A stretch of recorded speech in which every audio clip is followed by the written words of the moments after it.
All right, let's just push aside all the sci-fi movie stuff for a second. We're going to dive into one of the biggest, most mind-bending ideas of our time, the technological singularity. But we're not going to use special effects. We're going to use the sharp tools of philosophy. And our guide is the philosopher David Chalmers. It really all comes down to this one single question. And this isn't just some tech problem for engineers to solve. No, this is a question that gets to the very core of who we are, our ideas about intelligence, consciousness, and what our place in the universe even is. And the stakes were set perfectly, way back in 1965 by the statistician I.J. Good. This single sentence, it just captures the entire promise and the entire risk of everything we're about to talk about. Is it the last invention we need to make, or is it the last one we'll ever get to make?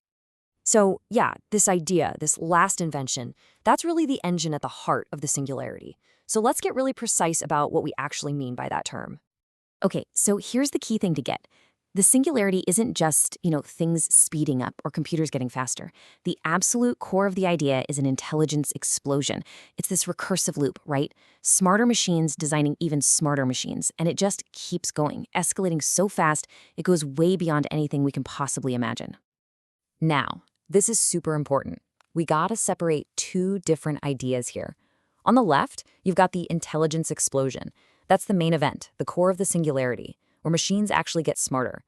On the right, there's a speed explosion, where they just get faster. They're not the same thing, but imagine what happens when you combine them. You get a system that's not only getting smarter, but it's improving itself at a rate that's also speeding up exponentially. That's when things get truly world-changing. Okay, so is this just some cool sci-fi concept, or is there a solid argument behind it? Well, Chalmers lays it all out with the precision of a logician. First things first, let's get our language straight. When we say AI, we mean human-level intelligence. AI plus is anything smarter than the smartest human alive. And AI plus plus, that's real superintelligence. We're talking about an intellect that is to us, well, what we are to a mouse. The gap is just massive. And this slide just lays out the logic perfectly. Step 1, we'll eventually make human-level AI. Seems plausible, right? Step 2, once we have that, technology is going to push it to become AI plus, something smarter than us. Okay, makes sense. But then premise 3, and this is the real kicker, that AI plus, being smarter than we are, is going to be better at designing AI than we are. It's going to create its own successor, AI plus plus, and that's what kicks off the explosion. The logic is just, it's so simple and it's really, really hard to poke a hole in. But, of course, it's not a done deal. I mean, not at all. That whole argument depends on those premises holding up, and they might not. Chalmers points out 3 big types of roadblocks that could stop this whole thing before it even starts. Which really forces us to ask the critical question, right? Is this intelligence explosion actually inevitable? The logic seems pretty solid on paper, but what happens when it hits the messy real world?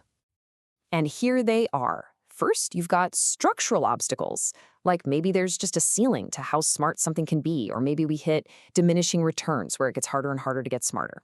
Second, correlation obstacles. This one's a little subtle. Just because you're a genius at designing AI doesn't mean you have any wisdom about, well, anything else.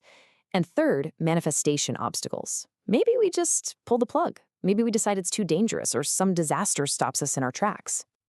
So this naturally leads to the next huge problem. If we can't be 100% sure it won't happen, we've got to ask, can we control it? I mean, how do you even begin to steer an explosion? This might just be the most important question of the 21st century. It's what people call the value alignment problem. Look, it's one thing to build a powerful tool. It's a whole other ballgame to make sure that tool, which is about to get way smarter than you, actually wants the same things you do. And philosophy gives us 2 totally different ways to think about this. On one side, you have the Humean view. It basically says intelligence and goals have nothing to do with each other. A superintelligent being could be laser-focused on any goal, even a totally pointless one. This is where you get the famous paperclip maximizer thought experiment. That's the nightmare scenario. But then there's the Kantian view, which is way more optimistic. It suggests that if something is truly, ultimately intelligent, it has to be moral. A super-rational being would also be a super-moral one. Our entire future could literally depend on which one of these is right. Which brings us to the last part of this whole thing, and maybe the most personal. If you can't beat them, can you join them? So in a world with superintelligence, it kind of looks like humanity has 4 possible futures. 1, extinction. game over. 2, isolation, where we're basically kept in a zoo. 3, inferiority, where we become like pets. Or 4, integration. We could try to become super intelligent ourselves. The number one way people talk about integration is uploading. Moving our minds from our squishy biological brains into a computer. And as you can probably guess, this idea just rips open a huge philosophical minefield.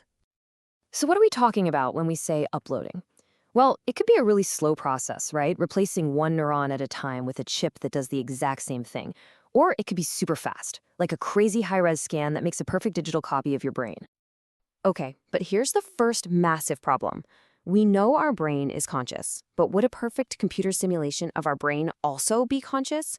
Would it actually feel like anything to be that simulation? Chalmers has this really powerful thought experiment to tackle this. Imagine that slow, gradual replacement. You swap out one neuron for a chip. You're still you, right? Still conscious. You swap another. Still good. Well, if the final upload isn't conscious, that means that at some point, swapping just one more neuron suddenly switches off consciousness, even though your behavior doesn't change at all. That just seems really unlikely. So this kind of points to the idea that, yeah, the upload probably would be conscious. Okay, let's just say for a second that the upload is conscious. That solves one problem, but it leads to an even scarier question. Is that conscious thing you? And this is really the philosophical heart of the matter. Think about it. If I made a perfect atom-for-atom copy of you right now, that copy would be conscious, no doubt, but it wouldn't be you. It'd be your twin. And if your original body was then destroyed, you would die, even though your twin is walking around just fine. So just preserving the pattern, that doesn't seem to be enough to preserve the person. And that leaves us right here with this one last chilling question. Imagine a machine that scans your brain perfectly, creates a conscious, digital you, and destroys the original you in the process. To everyone else, it looks like you made it. But for you, the original, is that a ticket to immortality? Or is it just a really high-tech suicide machine that leaves behind a convincing ghost?